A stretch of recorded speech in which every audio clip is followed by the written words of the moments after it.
नमस्कार साथियों, कैसे हैं आप सब। आशा करता हूं आप स्वस्थ होंगे, मस्त होंगे और अपनी दिनचर्या में व्यस्त होंगे। जैसा कि आप लोगों को विदित ही है कि वर्ष 2026 में 3 जनवरी से लेकर 15 फरवरी तक के लिए प्रयागराज में माघ मेला लगा हुआ है। आप में से बहुत से ऐसे लोग होंगे जो इस माघ मेले में माँ गंगा में डुबकी लगाना चाहते होंगे और ये सोच रहे होंगे कि हम ये डुबकी कब लगाएं और कब हम अपनी यात्रा करें ताकि हम अपनी मेरी डुबकी और पूरी यात्रा सकुशल संपन्न हो सके। इन्हीं बातों को ध्यान में रखते हुए मैं आपके लिए एक वीडियो लेकर आया हूं। वीडियो में अंत तक बने रहें। इस वीडियो में मैं आपको बताऊंगा कि एक ही दिन में आप यहां पर आकर डुबकी लगाने के साथ साथ अन्य धार्मिक और ऐतिहासिक स्थलों का कैसे यात्रा कर सकते हैं, कैसे वहां का दर्शन कर सकते हैं। यदि वीडियो पसंद आ रहा हो तो मेरे चैनल भूषण भक्ति यात्रा को लाइक, सब्सक्राइब और शेयर करके जाइएगा। चूंकि मैंने अपनी यात्रा प्रयागराज जंक्शन से स्टार्ट की थी तो मैं आपको सबसे पहले लेकर चलता हूं प्रयागराज जंक्शन। तो चलिए मेरे साथ चलिए प्रयागराज जंक्शन स्टेशन। मैं आपको इस समय प्रयागराज जंक्शन रेलवे स्टेशन पर लेकर आ गया हूं। देखिए, प्रयागराज जंक्शन रेलवे स्टेशन की कनेक्टिविटी देश के प्रमुख रेलवे स्टेशनों से बहुत अच्छी है। वैसे तो यहाँ पर प्रयागराज संगम, प्रयागराज शिवकी और प्रयागराज रामबाग भी रेलवे स्टेशन है, परंतु अगर आप प्रयागराज जंक्शन रेलवे स्टेशन आएंगे तो आपके लिए बहुत ही बेहतर होगा। और इसके साथ साथ यदि आप प्रांत में ही या बगल के किसी प्रांत से सड़क मार्ग से आते हैं तो civil line bus stand, zero road bus stand और एक नया बस स्टैंड भी तैयार हुआ है। आप वहां पर भी जा सकते हो और वहां से भी आपको ई रिक्शा या ऑटो मिल सकता है। यदि आप देश के किसी अन्य हिस्से से या रिमोट हिस्से से या वैसे भी वायु मार्ग से आते हैं तो आपको वायु मार्ग से आने के लिए आपको प्रयागराज में जो बमरौली एयरपोर्ट है यहाँ पर आना पड़ेगा और बमरौली एयरपोर्ट पर आ सकते हैं आप प्रयागराज में इस माघ मेले में स्नान करने के लिए। तो ये तो होती है आपकी यहाँ पर आने की बात। और यहाँ से बाहर निकल के ऑटो या कैब लेकर आप रेलवे स्टेशन के साइड में आ जाएं। वहाँ बहुत सारे होटल्स भी हैं और धर्मशाला भी, आप वहाँ भी रुक सकते हैं। यदि आप ट्रेन से आएंगे तो बेहतर यही हुआ कि आप वहीं पर रेलवे स्टेशन के ऊपर डॉर्मेट्री बनी हुई है या रिटायरिंग रूम बना हुआ है, आप वहाँ पर सुगमता से रहें और आपको यहीं पर सब कुछ मिल जाएगा। आप फ्रेश होके और फिर आप स्नान करने के लिए जाएँ। तो ये तो होती है यहाँ पर आने की और रहने की बात। अब इसके बाद हम बाहर निकल के हमने ऑटो या रिक्शा जो भी मिला हमको ले लिए और सीधे अब आपको हम संगम लेकर चल रहे हैं किले पर। आप वहीं से हम स्नान करेंगे और वहीं हम बोटिंग भी जाएंगे, आपको भी दृश्य दिखाएंगे। और इस तरह से हम पहुंच गए। अगर आप अपनी गाड़ी से आ रहे हैं तो देखिए पैरेड ग्राउंड के पास बहुत अच्छी पार्किंग की व्यवस्था, वहां भी पार्किंग कर सकते हैं। और यदि आप प्रयागराज मेले में मेल रुकना चाहते हैं तो जन आश्रय स्थल हर सेक्टर्स पे बने हुए हैं और तकरीबन 20 रुपए का चार्ज है, आप यहाँ पर रुक सकते हैं। और उसके बाद देखिए, अब यहाँ पर जब आप आए हैं तो अब हम आपको सीधे बोटिंग के लिए किले के पास लेकर चल रहे हैं। और बोटिंग के लिए तो बहुत ज़्यादा चार्ज मांगते हैं, लेकिन आप 100 रुपये पर हेड आप दे दें और बार्गेनिंग उनसे कर लें। उसके बाद इस तरह से आप संगम में स्नान करने के लिए अब आपको हम लेकर चल रहे हैं। एक चीज़ मैं बताना चाहूँगा कि जो शाही स्नान होते हैं उस दौरान बोटिंग की सुविधाएँ रोक दी जाती हैं, तो बेहतर ये होगा कि आप पैदल ही आपको उस समय चलना पड़ेगा। तो ये भी आप मानसिक रूप से तैयार रहें कि हमें बहुत पैदल चलना है। और इसके साथ साथ देखिए, यह मकर संक्रांति का दृश्य है जो मैं आपको दिखा पा रहा हूँ और लोग स्नान कर रहे हैं, आस्था की डुबकी लगा रहे हैं और आनंदित हो रहे हैं, प्रफुल्लित हो रहे हैं।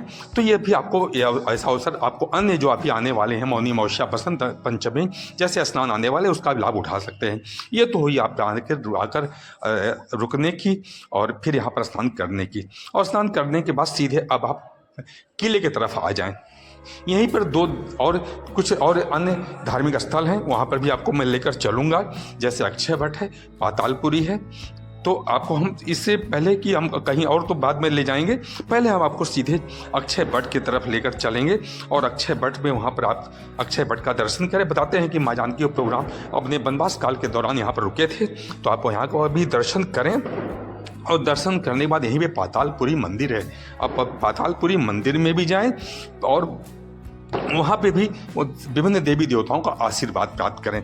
देखिए, हम पातालपुरी मंदिर के प्रवेश द्वार पर पहुँच गए हैं और लोग दर्शन करने के लिए जा भी रहे हैं, कुछ लोग दर्शन करके वापस भी आ रहे हैं। तो इस तरह से आप यहाँ पे दर्शन कर सकते हैं, ये भी दर्शन करें। और इसके बाद वहाँ दर्शन करने के बाद बगल में ही लेटे हुए हनुमान जी की प्रतिमा है, आप वहाँ पर भी दर्शन करें। ये हनुमान जी का मंदिर देश के हमारे प्रमुख हनुमान जी के मंदिरों में से एक है। और ऐसा बताते हैं कि माँ जानकी से अनुमति लेने के बाद हनुमान जी यहीं पर आकर विश्राम किए थे। तो आप यहाँ पर भी आएँ और यहाँ पे उनसे आशीर्वाद प्राप्त करें।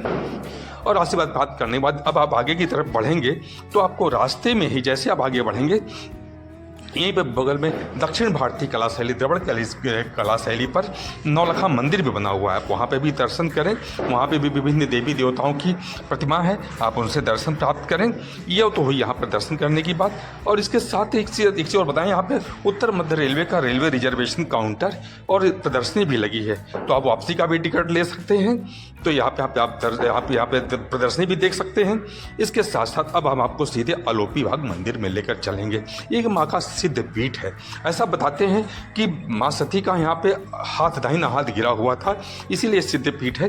तो यहाँ पे कोई प्रतिमा तो नहीं लगी हुई है, पर यहाँ पे झूला झुलाने की व्यवस्था ऐसा बनाया गया है, तो आप यहाँ पर आकर झूला झुला सकते हैं और यहाँ पे भी दर्शन करके लाभ प्राप्त कर सकते हैं।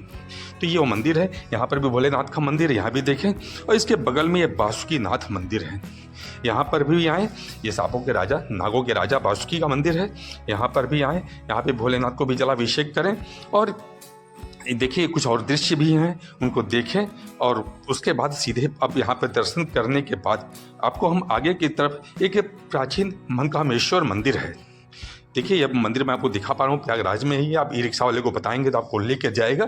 और यहाँ पर तो शिवरात्रि के दौरान तो काफ़ी भीड़ होती है, परंतु नॉर्मल अभी इस समय उतनी भीड़ नहीं थी। वहाँ पर दर्शन करें। और इसके बाद दूसरी साइड में आप देखें, यहाँ पे लास्ट ईयर बनाया गया था शिवालय पार्क, तो यहाँ पर भी शिवालय पार्क देखें। और यहाँ बच्चों का भी सेक्शन है, यहाँ पर भी बोटिंग करें। तो ये सब आप यहाँ करके अब सीधे हम आपको भरद्वाज पार्क की तरफ, आश्रम की तरफ लेकर चल रहे हैं, जो यूनिवर्सिटी साइड में यहाँ से तकरीबन 5 से 6 किलोमीटर की दूरी पर है।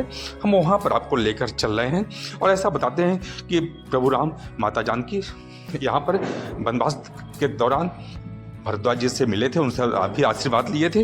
तो आप भी आएंगे, यहाँ पे ऐसा ही कुछ दृश्य मिलेगा, वो भी देखें।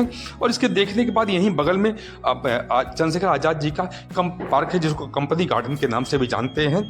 आप यहाँ पे आए, इस पार्क का ऐतिहासिक महत्व भी है, तो आप समझ पाएंगे। यहाँ पे बहुत कुछ हमारी आज़ादी से संबंधित यहाँ पे ऐतिहासिक चीज़ें आप वो देखें।